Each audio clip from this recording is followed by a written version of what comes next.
Alrighty, everyone, we are joined on the dais by Ole Miss head coach Mike Bianco, first baseman Tim Elko, and pitcher Hunter Elliott. If you've got a question for coach or either of the student athletes, please use the hand raise function on Zoom. We'll defer to gentlemen and ladies in the room. We'll start with an opening statement from coach, and then we'll go into questions. Coach, go ahead. I thought it was a tremendous baseball game, and on both sides, I thought both sides played really well. A type of baseball game that you don't see much, these days, especially in college baseball. 2-1 game, and of course, we knew we were going to have our hands full with their left-hander. But just proud of our guys for hanging in there. Proud of Hunter.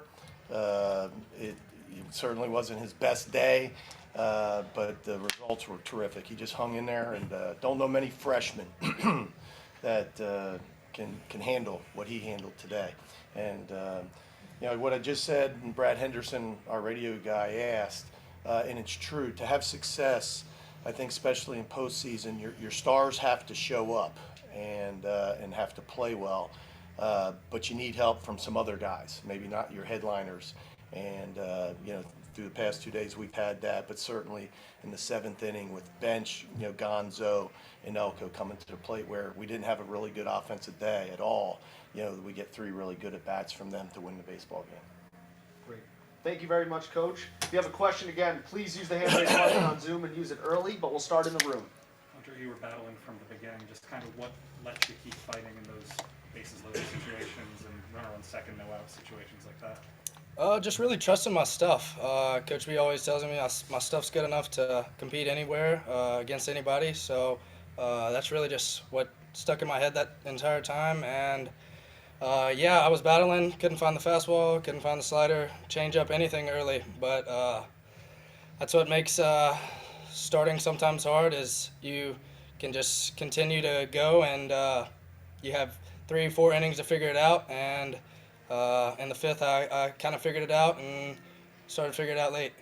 I think you're 9 for 9 getting guys out with the bases loaded this year. Just, is there anything on your mind when that's happening, or are you just like, how do you process that? No, throw strikes.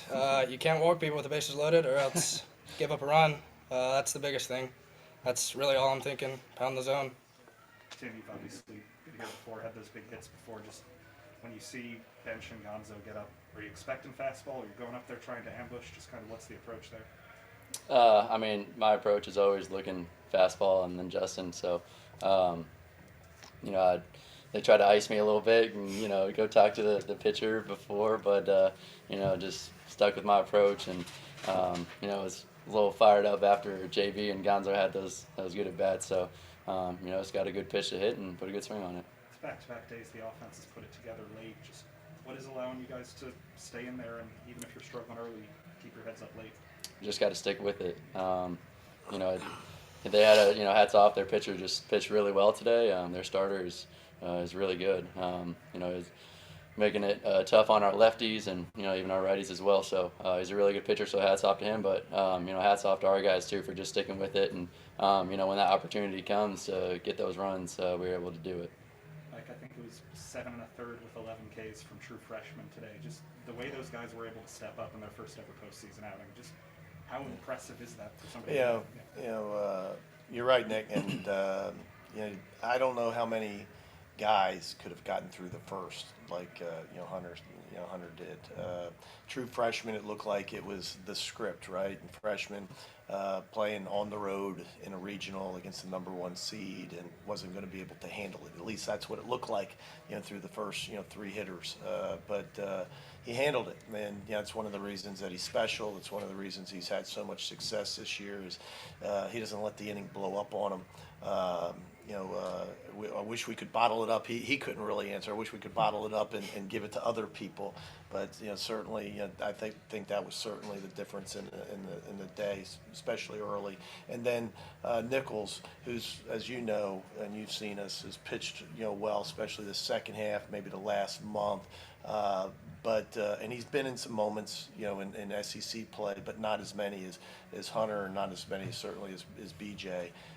But to watch him do that against what we consider a really good offense, to just continue to put some outs on the board and give us a chance, or what Tim does really is not even really any topic at this point if Mason doesn't do what he does. You brought in Brandon there for Morales. Do you say anything to him before Marquis at bat like that, or do you just kind of let him do his thing? Just tell them, maybe some pitch sequences and how we want to attack them.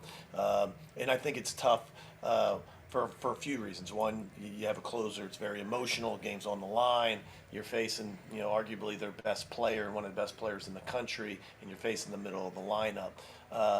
But I think sometimes if you can just talk about how we're going to attack them, what's the scouting report, it gets them a little more locked in, especially somebody with BJ who's got, really overpowering stuff and sometimes can get adrenalized. So really that was the only message. How's TJ's hand? Able to play, but obviously, bothered him. One of those where, he kind of gutted it out today. I don't know if it's one of those things where it gets better every day or he just needs rest. We were thankful to get him in the lineup today, but you could tell, that obviously it was bothering him a little bit offensively, and then to face Palmquist that, is as good as anybody we've faced all year. That with a tough hand, it probably wasn't a good mix. We've got a few hands up on Zoom. We'll go first to Michael Katz. Michael, go ahead. Hey, Mike, you obviously just brought up BJ. He has had some hard moments this year, but this is the second night in a row that, he really comes through for you guys. We know about the stuff and how electric it can be, but just how important is resiliency to what makes BJ so good? Well, I think resiliency, short memory, whatever you want to say, as a closer, you have to have that because let's face it, you usually only get the ball, you only get the ball if the game's on the line. And so sometimes if you don't make a pitch, it's different, as even Hunter, I think, was alluding to. If you're a starter, you give up a run, you're going to be okay as long as you get some outs and get a little deeper in the game. If you're a closer, sometimes you blow the save. You're right. He's been resilient. He's been able to handle it. Like all the great closers that we've ever had, and super dominant stuff. And he's one of the great things about him is like he was even better today. I thought stuff-wise. I thought the layoff probably affected him more than anything last night. We didn't talk about it because it was 2:30 in the morning last night. But it probably affected him more because he's used to getting up and getting hot just about every game, and he really hadn't pitched in a while. We'll go next to Austin Eldridge. Austin, go ahead.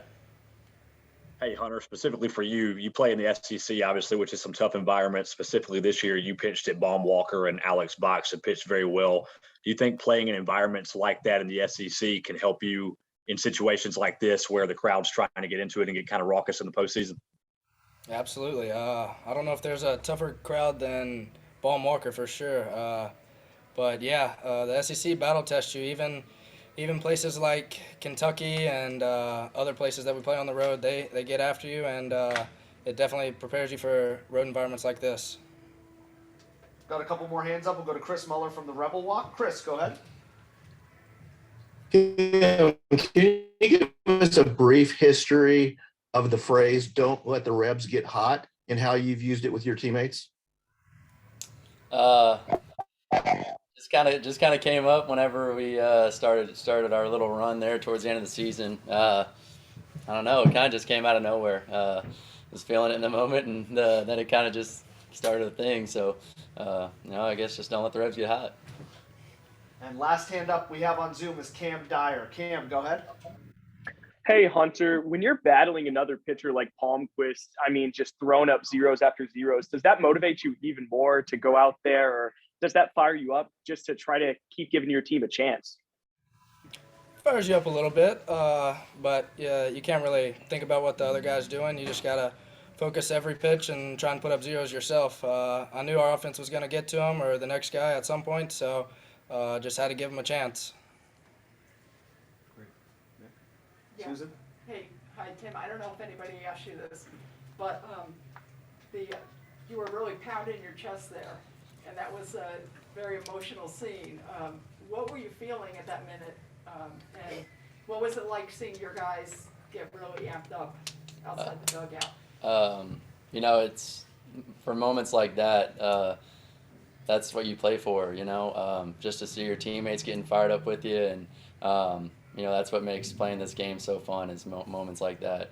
I was just feeling a lot of different emotions, just happiness and all those kinds of things. So just really makes you feel good when you help the team win, and you see how much it fires up everybody on the in the dugout. And just because I just got in here, Mike, just your overall feeling now and how tough was this game? It was, Yeah. Just I thought it was a hell of a baseball game, and you heard it sounds cliche, but it's a shame somebody had to lose it, right? Because I thought both teams played really, really well, and we just happened to put an inning together, get three. Our three stars came to the plate and had really good at bats, and but I thought it was errorless game. Both teams played really clean defensively. Both staffs, theirs included, pitched really, really well. It was one of those baseball games that you don't see a lot, these days. Usually there's a lot of homers and runs being scored and errors, and sometimes it can be a little sloppy. So it was a great game. We're just excited that we played well enough to win it. are you guys going to sit and are you going home now? We're going back You're to the going. hotel, Are you- take a shower, take some. What about you? Are you going to be watching? No, I'll watch it on TV. You'll watch it, and if you should face Miami again, what do you expect out of them? Well, I think what we saw today and what we expected when we came down here. I mean, they're the ACC champs for a reason. They're really, really good. A lot of depth on the mound, So I think, if we were to face them, I don't necessarily think pitching's an issue for them playing an extra game, and a really good offense. We know, and same with Arizona though. I mean, this is one of those loaded regionals where I think when you look up, I mean. If it wasn't picked, as some of the pundits out there that follow college baseball write about it, didn't, some of them ranked it the number one, but I'm sure if it wasn't their number one, it may have been their number 2 or 3, and there's 16 of them. So, it's tough to get through. We have one more question up, and this will be the last one. Cam Dyer, go ahead one more time. Yeah, Coach, one win away from the Super Regionals. What's the message to the team and the mentality going into the game and possibly a couple of games tomorrow? Well, one of the things that we talked about is you play to win, you play to have success, and for the moments that these guys enjoyed today, and Tim was just asked about his emotion. I mean, this is why you do all of this, so you want them to enjoy it. But the other message is to realize that we're not done yet. Nobody remembers, a year later who was 2-0 in a regional. It's only, who won and moved on. And so the message is, take care about your bodies tonight, to hydrate, to get some rest, because, we literally didn't go to bed to, somewhere between 2:30 and 3 o'clock last night. And even though, we played at 3, we ate at 11, and, we're here taking BP at noon. So kind of a quick turnaround. So winning this, gives them a chance to hydrate and get to bed on time, get off their feet, and hopefully be fresh and ready to go tomorrow. Great. Coach, guys, congratulations, and we'll see you tomorrow. Go get some rest. Thank Thanks you. very much. Appreciate you. Thank you, guys. Thank you.